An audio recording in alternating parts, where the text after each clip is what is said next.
और आप सबको अक्षय नवमी आंवला नवमी की बहुत बहुत शुभकामनाएं। आप सभी जानते ही हैं कि आज अक्षय नवमी है। आज के दिन हमारे यहाँ माताएं आंवले की पूजा करती हैं। आंवला में आज भगवान का वास होता है। आज भगवान श्रीमन नारायण आंवले में वास करते हैं आज के दिन। तो आप लोग भी आंवले की पूजा करते होंगे।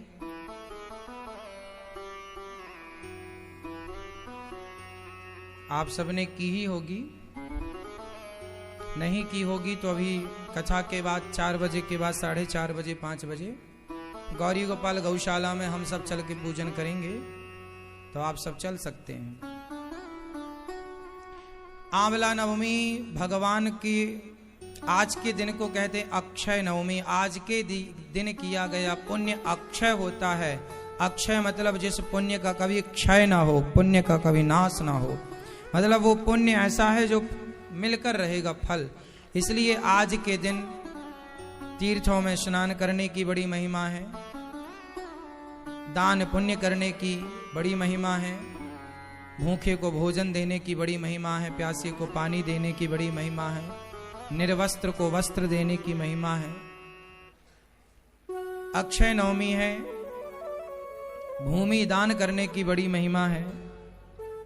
तो आप लोग ये जो पुण्य करने के दिन हैं, विशेष पुण्य तो कभी भी करो, पर जो रोज रोज नहीं कर पाते, कभी नहीं कर पाते, उनके लिए ये दिन बनाए गए हैं कि इस दिन तो करो। इस दिन आपके सबके घर से कुछ ना कुछ पुण्य का कार्य होना ही चाहिए।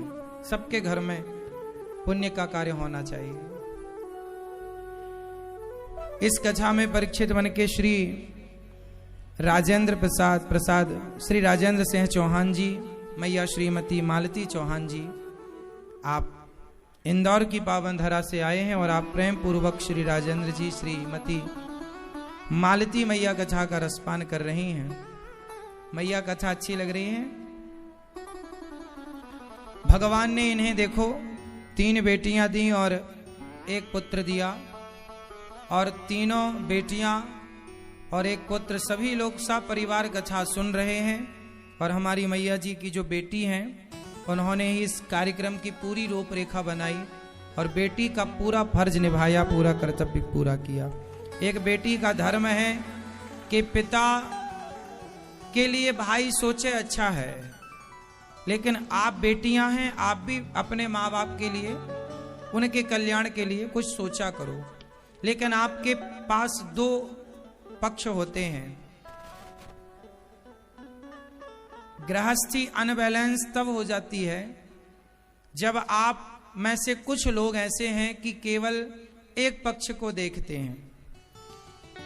जैसे कुछ बहुओं पर यह आरोप लगता है, समाज में आप लोग लगाते हैं, कुछ पति आरोप लगाते हैं अपनी पत्नियों को कि तुम अपनी माँ का ज्यादा ख्याल रखती हो, हमारी माँ का ख्याल कम रखती हो। ये आरोप बहुओं पर लगता है।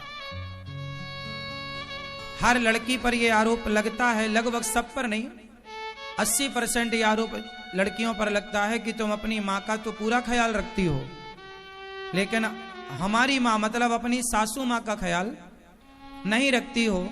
तो स्त्री की जिम्मेदारी देखो, ऐसे में क्या होगा, गृहस्थी अनबैलेंस हो जाएगी और यदि नाव का बैलेंस बिगड़ा तो नाव डूब जाएगी।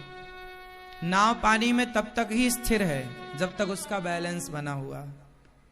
नाव चलाने वाले को ध्यान से देखना, जब वो सवारी बिठाता है तो 4 आगे बिठाता है तो 4 पीछे बिठाता है। 2 दाएं बिठाएगा तो 2 बाएं बिठाएगा, क्योंकि बैलेंस नाव का बना रहे। एक ही तरफ ज्यादा लोग बिठा देगा तो नाव अनबैलेंस होके गिर जाएगी। तो केवट भी नाव चलाता है ना, तो बैलेंस करके बिठालता है, हाँ या ना। उसी तरह स्त्री को चाहिए कि वो गृहस्थी का बैलेंस करके चले। अपनी माँ का तो ख्याल रखो, लेकिन अपनी सासू माँ का भी ख्याल रखो, ये बैलेंस।